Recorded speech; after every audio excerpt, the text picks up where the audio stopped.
Radio Espoir, plus que jamais, vous communique la vie de Dieu. Radio Espoir, l'amour de Dieu dans vos cœurs et dans vos foyers. FM 102.8. Vive pour le Christ aujourd'hui.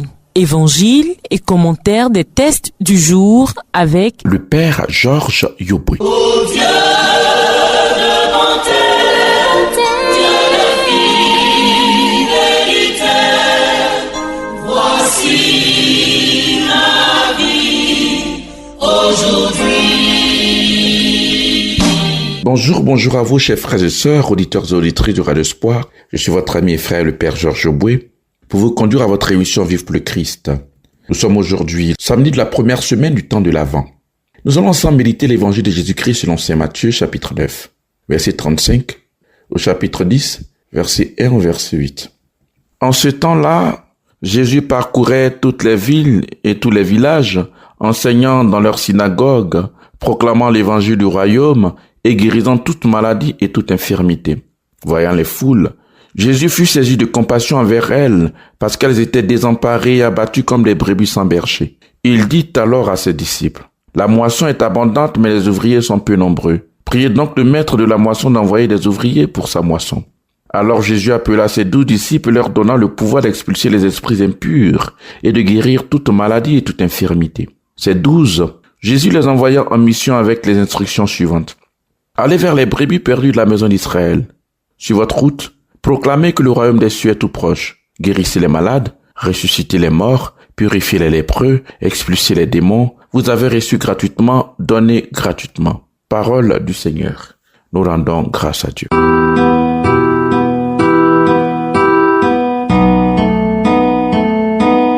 Seigneur, donne-nous des prêtres. Donne-nous beaucoup de saints prêtres. Donne-nous de saintes vocations consacrées. Donne-nous de saints foyers de vie chrétienne, berceau des vocations. En voyant les foules, Jésus est saisi de compassion. Que voit-il? Il voit les détresses de notre vie sur terre, les maladies physiques et morales, les échecs, les égarements, les conflits. Il voit des vies brisées, des âmes qui se sentent rejetées. Ils ne savent plus où puiser leur espérance, des cœurs angoissés, de ne pas entendre de réponse du ciel. Âme chrétienne, entre dans la compassion du cœur de Jésus pour éprouver son amour pour nous. Jésus, personnifiant la royauté de Dieu, en présente les signes glorieux et modestes à la fois. Guérison intérieure et physique, libération spirituelle. Ce sont des grâces décisives et fondatrices d'une conversion et d'une vie nouvelle. Certes, mais Jésus emploie une voie très humaine, limitée par l'espace et le temps. En dehors de cela, le fardeau de la vie continue pour la plupart des hommes, errant comme des brebis sans berger. Le temps de l'espérance n'est pas achevé, chers frères, jusqu'à ce que tout soit accompli. Gardons cette espérance en Dieu. En invitant à la prière, Jésus passe d'une image à une autre, du troupeau errant à la moisson inexploitée, pour revenir sur les brebis perdues de la maison d'Israël.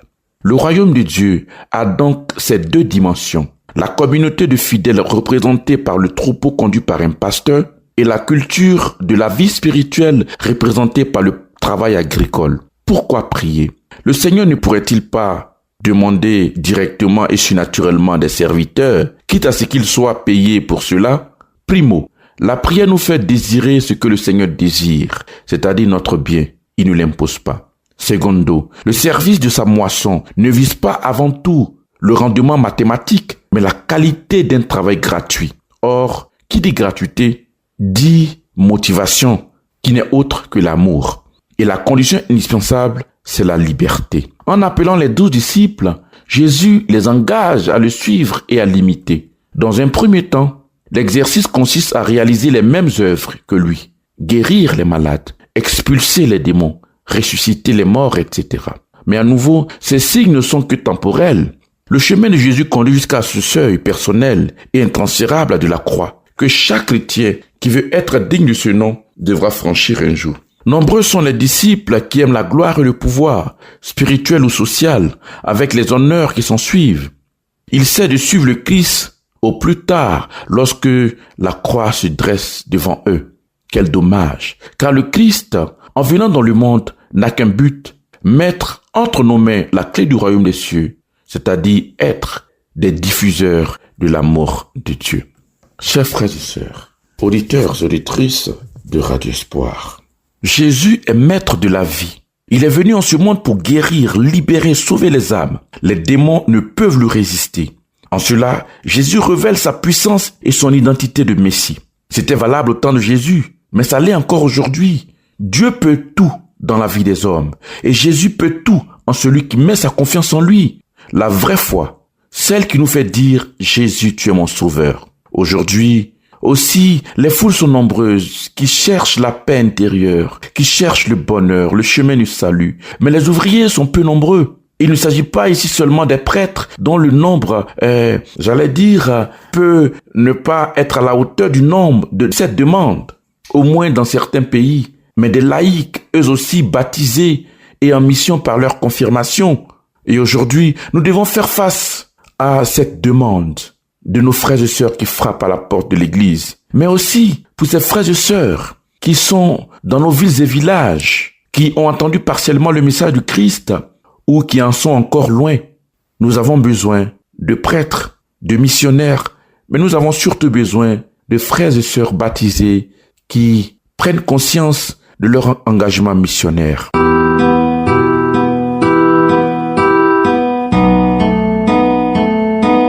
Chers frères et sœurs, en achevant cette première semaine du temps de l'Avent, préparons nos cœurs à accueillir Jésus qui arrive. Dans cette attente, dans cette espérance, n'oublions pas que ce n'est pas une espérance passive, mais une espérance qui est au travail et à l'œuvre. Que Dieu vous bénisse. À bientôt. C'était Vive pour le Christ aujourd'hui, évangile et commentaire des tests du jour avec le Père Georges Yoboué. FM 102.8.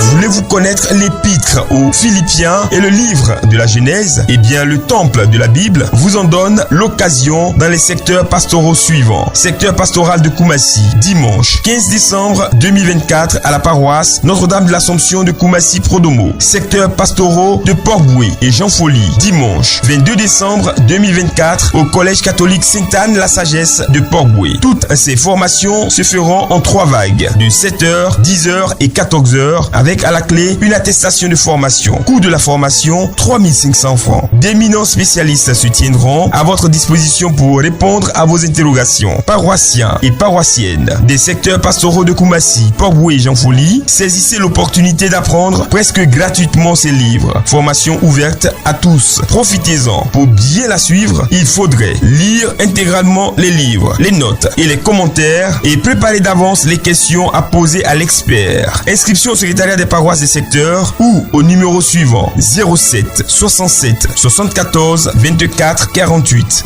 05 01 51 14 70. Bonne formation à toutes et à tous.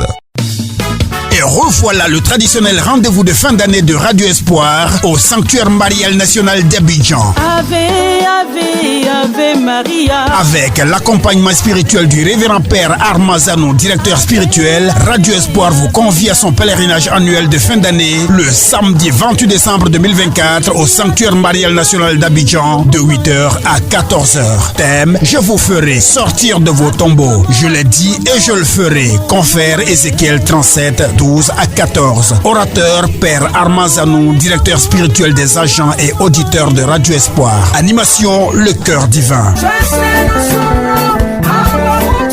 Tous au sanctuaire marial national d'Abidjan le samedi 28 décembre 2024 à 8h. Je dis bien à 8h. Contact 0779 88 29 74. Bon pèlerinage à toutes et à tous.